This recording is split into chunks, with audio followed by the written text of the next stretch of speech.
सभी जानते हैं अंधेरा बहुत ही डरावना होता है। किसी के घर में अंधेरा है तो किसी के जीवन में। आज सभी के घरों में उजाला है। सभी के घरों में तरह तरह के रंग बिरंगे बल्ब जलते हैं। चारों तरफ उजाला ही उजाला है। एक ऐसे बच्चे की कहानी सुनो जिसका नाम थॉमस था और उसकी माँ का नाम नैन्सी था। उसके घर में भी अंधेरा था और उसके जीवन में भी अंधेरा था। उस छोटे से बच्चे को प्राइमरी स्कूल टीचर ने मुड़ा हुआ कागज हाथ में देते हुए कहा कि बेटा ये अपनी माँ को दे देना, और घर भेज दिया। थॉमस ने घर आकर के अपनी माँ के हाथ में वो मुड़ा हुआ कागज देते हुए कहा कि माँ ये टीचर ने आपको देने के लिए कहा है। माँ ने मुड़ा हुआ कागज खोल करके पढ़ा और वह पढ़ते ही फूट फूट कर रोने लग गईं। माँ को रोता हुआ देख करके थॉमस ने पूछा कि माँ क्यों रो रही हो, इसमें क्या लिखा है। माँ ने अपने आंसुओं को पोंछते हुए कहा, इसमें लिखा है तुम्हारा बेटा बहुत होशियार है और हमारा स्कूल बहुत नीचे स्तर का है। यहाँ अध्यापक भी ज्यादा शिक्षित नहीं है, इसीलिए हम इसे पढ़ा नहीं सकते हैं। इसे अब आप स्वयं ही शिक्षा देंगी। उस दिन से माँ खुद अपने बच्चे थॉमस को पढ़ाने लगी। माँ ने थॉमस को लिखना पढ़ना सिखाया, मैथमेटिक्स सिखाया और थॉमस माँ के मार्गदर्शन में पढ़ते रहे। 12 वर्ष की आयु आते आते उनकी सुनने की शक्ति कम होती चली गई, जिसको उन्होंने अपनी ताकत बना लिया। उनको फालतू की बातें कानों में न पड़ने के कारण अपने काम में कोई भी डिस्टरबेंस नहीं होती थी।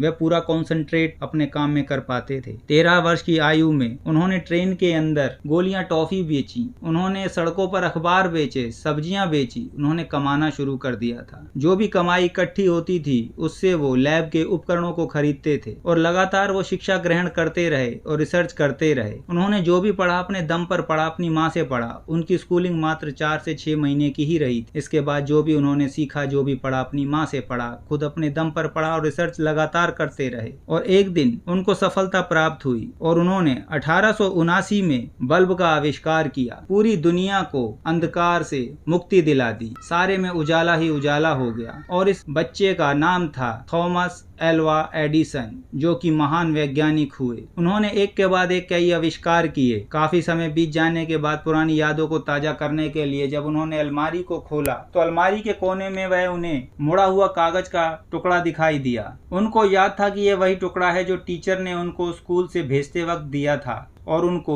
होशियार बता करके वापस स्कूल से घर भेज दिया था। उन्होंने बड़ी ही बेताबी से उस कागज को खोला और पढ़ा। जब उन्होंने उस कागज को पढ़ा तो उनकी आंखों से आंसू बहने लगे। उस कागज में लिखा हुआ था कि तुम्हारा बेटा बौद्धिक तौर पर बहुत ही कमजोर है, इसीलिए हम उसको पढ़ा नहीं सकते हैं। काफी देर तक थॉमस रोते रहे और रोते हुए उन्होंने अपनी डायरी में लिखा कि एक महान माँ ने बौद्धिक तौर पर कमजोर बच्चे को सदी का महान वैज्ञानिक बना दिया। सलाम है ऐसी माँ को जो बच्चों के लिए अपना जीवन अर्पित कर देती हैं। आप सब भी नैन्सी बन सकती हैं। नैन्सी बन करके अपने बच्चों को थॉमस जैसा बना सकती हैं। इस कहानी से तो यही प्रेरणा मिलती है कि हर माँ नैन्सी बन करके अपने बच्चे को थॉमस बना करके महान वैज्ञानिक बना सकती है। उन्होंने तो बहुत कठिनाइयों का सामना किया, मगर आज ऐसी कठिनाइयां नहीं है। चारों तरफ उजाला ही उजाला है, पढ़ने के लिए रोशनी है। तो इसीलिए आपसे अनुरोध है, इस वीडियो को देखें, ज्यादा से ज्यादा शेयर करें, सब्सक्राइब करें, लाइक करें और कमेंट भी करें कि इस वीडियो को देखने के बाद आपको क्या शिक्षा मिली। धन्यवाद।